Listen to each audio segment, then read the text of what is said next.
Earlier this year, I visited Negril, Jamaica with a girlfriend. And if you have ever been here, you know how magical this place is. There is just something really special about it. There's like a salty breeze. There's a golden sunset every night. There's turquoise water. There's reggae music floating through the air. There's the smells of jerk chicken and curried goat. And my friend and I would often find ourselves in the middle of hilarious hijinks and random adventures. And so every night before bed, we would listen to the waves crash against the cliffs below our bungalow. And we made it a point every night to reflect on the day.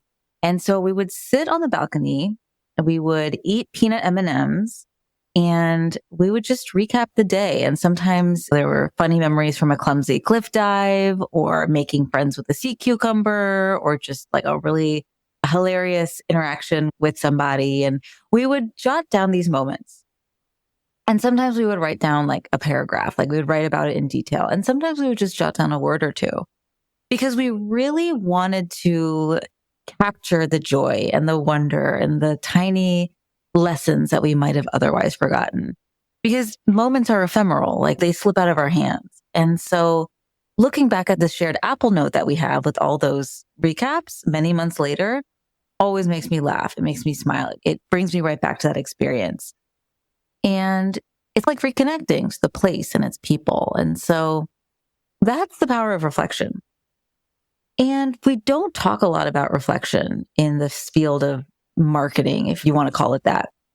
But it is a really key skill or practice for social impact leaders who want to be more visible in their fields, because to share your most thoughtful perspectives and your stories and your opinions and the ideas that you hold dear, you need to first pause and notice them and reflect on your experiences.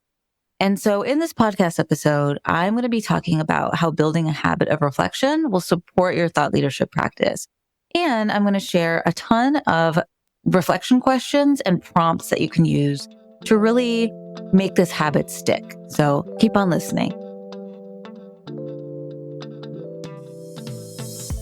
Hey, I'm Tanya Bhattacharya, and you are listening to the Campfire Circle podcast. We are all about breaking down the boardroom table as the ultimate space of leadership, and instead replacing it with a campfire, because that's where we share our stories. That's where we build warm community, and that is where there's always room. I'm building an impactful business in public through thought leadership, and I'm taking you behind the scenes all along the way. So if you want to stand out as you stand up for your mission, you are in the right place. So usually when we think about visibility or thought leadership, we think about skills like content, right? Marketing, writing, strategy, community building, algorithm, staying up to date on social media trends, and all of that kind of stuff. And all of that is output, right? And what needs to be created or what stories need to be told. But unless you stop to reflect first, what are you even going to talk about? You have to first notice why something is important before you can really share it with your audience in a way that lands. And so without this piece around reflection, the things that you put out there are usually a little bit more surface level. Posting a picture of you at a conference is something. That's not nothing. But without really taking the time to reflect on what you learned, who you met, what you did, why it was important, you're not really going to break into how you and the people in your audience can use that learning or that perspective to move forward in their work. And so building a habit of consistent reflection means that you get deeper clarity on what sets you and your work apart from others. Like you go deeper into your unique experience, not how you're better. I don't want you to hear that, but how you're different so that you can get really clear on what that is, so that you can partner with others more effectively. You know what your give is, and you know how to just link up with people better. You get a more distinct voice, which helps you stand out in the noise. Your content feels more authentic and genuine because you gave your "that was so cool" moments time to marinate before you turned it into pieces of content, right? And then the other piece about this too is reflection helps you learn from mistakes and make more informed decisions. It's really easy for something to happen, and this happens all the time. Maybe a campaign didn't go how you wanted. Maybe you got fired from a client, or you had to fire a client, or you got some negative feedback from a partner or a stake, whatever. Bad stuff happens all the time. And so instead of just keeping it pushing and going on to the next thing, taking an intentional moment of reflection helps you figure out, first of all, why and maybe how you were out of alignment with your values, and maybe not. It just helps you figure out what happened so that you can pivot accordingly or develop a different strategy, think about what you need to do, how you need to build a relationship with differently, essentially how you're going to have a different outcome. So that's all easy to say, but how do you actually pull out those pieces of reflection? What are some questions that you can use to guide that practice? I want to share some prompts with you, a lot of prompts with you, actually, maybe too many prompts, but some will work for you and some won't. And we're all different. So that's why I like to share a lot. But these are some prompts I want you to think about to identify the most critical, like the most juicy pieces of an event or story and why it matters. So first, what was the aha moment in this experience? Like, why does it stand out to you? Another one, how did this event or story or experience connect with my values or my purpose, right? So, or in other words, how does this experience challenge or affirm my beliefs? Maybe that's my personal beliefs, my beliefs about my work, about my industry, about my community. What about the story is relatable or impactful potentially for other people? How can this experience help solve problems that the people that I care about, the people that I speak to, the people who are in my audience have, right? And then similarly, what's an unexpected lesson that I took away from this experience? How has my mindset around this thing evolved over time, right? Can you track that? What led to this change? What perspective can I offer about this experience that most people don't think about? What patterns or themes have I noticed in my recent experiences? And what do they reveal about my focus? Who influenced my perspective during this experience? Who was important to this experience? And how can I acknowledge them and then build upon their knowledge? And then finally, if I could revisit this experience, this moment, this story, what would I do differently and why? All right. So those are all questions to ask yourself as you're debriefing from some kind of a thing that you've just gone through, something that you maybe potentially want to share, maybe not. But if you do want to share it, if you've realized, oh, this is something I do want to share with my audience, you next have to figure out how you are going to tell this in a compelling sort of way, in a storytelling kind of way. And so next, I want to share a couple of questions that can help you turn these raw reflections into storytelling content. So first of all, how can I open the story in a way that grabs people's attention? How can I set the scene to make people feel like they're experiencing this story with me? So what specific sensory details can I include? And that might be sights, sounds, smells, feelings. How can I make them feel as if they're in the story with me? What is the conflict or the challenge at the heart of the story? And how can I talk about it in a way that creates tension and interest? Who is the key person involved in the story? Maybe it's you, but maybe it's not. Maybe it's someone else. And why would the reader care about them and their perspective? What emotions do I want to convey? And what language can I use to do that? What is the broader trend or issue that this story reflects? And how can I tie this story or transition the story into that larger lesson, like for my people, for my sector, etc.? What is the core message that I want people to take away from this story? Or in other words, what is the one thing, and just one thing, not two things, but one thing that I want people to do or remember, or how I want them to be after they consume this piece of content? And then finally, an extra credit question is, when would be a good time for me to share this story again? Is there some kind of annual milestone or a certain time of year? Or does this relate to a certain campaign my organization runs where I can bookmark it and repurpose it in a year or 6 months? So these questions are going to help you think deeper and then turn maybe everyday experiences, maybe not, maybe one of a kind experiences, whatever. Turn what you're going through into meaningful conversation starters through your content. because that's the role of your content. It's meant to start conversations with your community. And so that we've talked about personal stories a little bit, but many of you work with a team of other social impact change makers.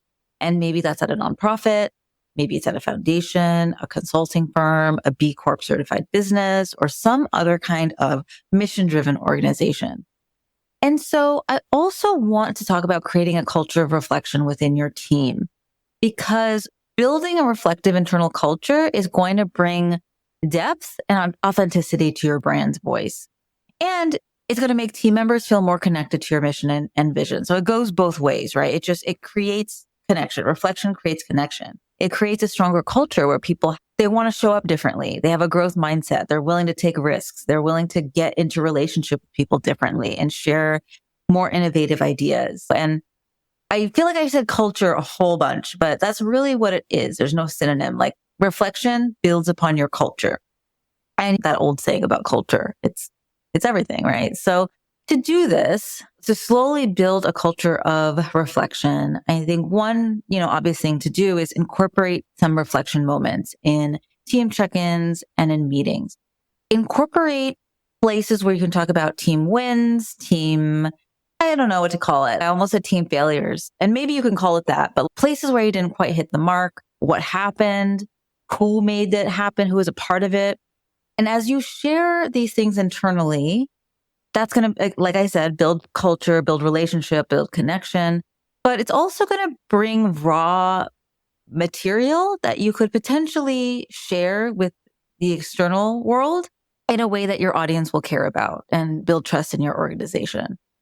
And so after each conversation, I do also want to encourage you, like during these things, to recap your reflections somewhere, because my story earlier in Jamaica, if we hadn't recapped them somewhere, we wouldn't have remembered them. It's very easy to move on to the next thing and forget. And so recap what you learned and what actions you'll take next. And so I want to get into some prompts. I want to get into some questions that you could ask your team to encourage reflection. And so some of those questions might be, what was the most top of mind challenge that we recently faced? And what did we learn from it? Maybe what did you personally learn from it? And what do you feel like the team learned from it? What strengths did we leverage collectively to navigate that situation? And how do we keep building on those skills? Do we want to keep building on those skills? What might that help us accomplish? And then similarly, how can we apply what we learned here to future projects that are on our horizon? Were there any assumptions that we challenged or confirmed through this experience? And what does that mean for our future approach? How did this experience shift our perspective? How did this experience either reinforce our core values, or maybe were we out of alignment with our core values? Let's talk about it. How did collaboration play a role in this experience that we just went through? And what adjustments can we make to improve our teamwork? And then maybe at the end, which of these learnings would be appropriate to share with our audience, because they maybe ladder back to some kind of a message that we have, a key brand message that we have that we want to be known for? What would our audience resonate with? Yeah, what would they resonate with? And so these are a lot of questions. If you're listening to this, there is going to be a link in the show notes to the transcript of this. And so you can visit these are all going to be written on my website. So you can check that out there. But so something that's really important to me is often we go to conferences, we listen to podcasts, we do things, and then we go into the next thing. So I want to bring it all together because I really do want you to operationalize these pieces and make reflection a part of your tasks, because that will then subsequently make your content and the ways that you're showing up in the world more resonant. So a couple of things I want you to remember is to start small. You are doing a lot of things at your organization. Marketing, if you're listening to this podcast, marketing is something you think about, but marketing is usually not the only thing that your organization is doing. And so start small. If this is something that you're trying to do personally, you could schedule weekly reflection time, dedicate 15 to 30 minutes, and just write down one experience, one recent experience or challenge from the week, maybe a top of mind thing. Take yourself on an artist state. Get away from the computer and into a place where you feel more creative or whole, and ask yourself, okay, what did I learn this week? Or what stands out about this week? Or what would I tell insert person that you love? What would I tell this person about this week? If you are going to be doing this as a part of a team, I want you to think about holding team reflections at a cadence that works for your organization. Maybe that's weekly, maybe that's monthly, maybe it's quarterly, just depending. But use this time not necessarily to get into the work itself. You're going to be tempted to do that, but really try to keep it at the level of sharing reflections, of going into recent wins, challenges, what people learned. Use those reflection questions that I shared to go deeper. Maybe get out of the office for this or off Zoom if possible. Go on a team walk. You can incorporate this into like a offsite, into a team retreat if you work for a remote team. Another idea is to have people write down their reflections, perhaps anonymously, maybe not. That's up to you. But sometimes people are not going to be willing to share it verbally just because it's hard, right? It's hard. So create ways of sharing that enables all people to feel safer sharing what they want to share. Because that perspective is going to be really rich. It's going to be really helpful. Also, in terms of, you could also ask for audience feedback. Ask your community, your clients, your social media audience for feedback on how they see you showing up in the world, right? LinkedIn polls, Q&As, feedback forms, right? You could use Google Forms. You could use Airtable. You could use SurveyMonkey. There's all kinds of ways, relatively easy, simple ways to gain new perspectives from people who are just outside the four walls of your business or your organization. So work that in. You could also just practice social listening. So when you're scrolling LinkedIn, pay attention to top discussions. That's one of the things, if you have your notifications enabled, that LinkedIn will show you. It's, hey, a bunch of your contacts commented on this post. What does that post say? What are the trending topics in your industry? What is the membership organization of your field talking about? And instead of just reading what they share or simply reposting what they share, take some time to think about why that thing matters to you, right? Why do you care about that thing? What is your perspective on that thing?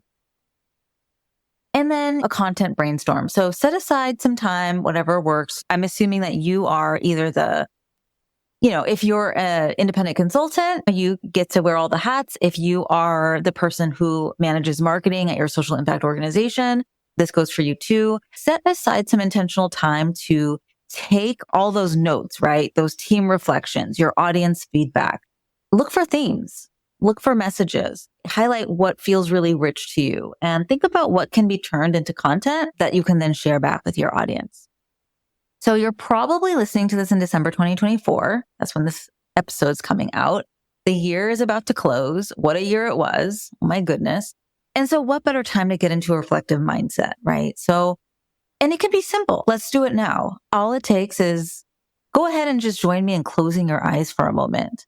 Unless you're driving, then don't do that. Keep your eyes open.